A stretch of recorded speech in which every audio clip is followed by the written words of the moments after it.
ఒక అధికారికి కంపల్సరీ ఒక ఐఏఎస్ ఆఫీసర్ కానీ ఒక ఐపీఎస్ కానీ సెంట్రల్ సర్వీస్ వాళ్ళందరూ కూడా కోడ్ ఆఫ్ కండక్ట్ ఉంటుంది. దీని ప్రకారం ఈ పరిధులు ఉంటాయి.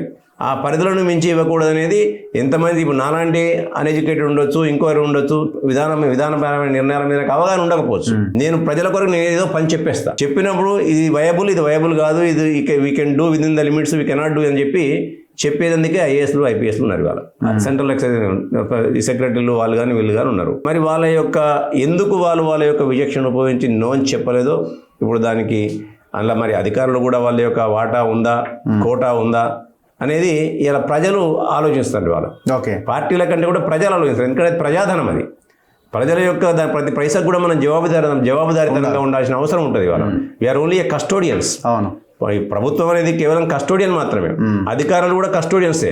భారత రాజ్యాంగం కూడా ఏం చెప్తుంది, ప్రజలకేమో హక్కులను ఇచ్చింది, ప్రభుత్వంలకు కానీ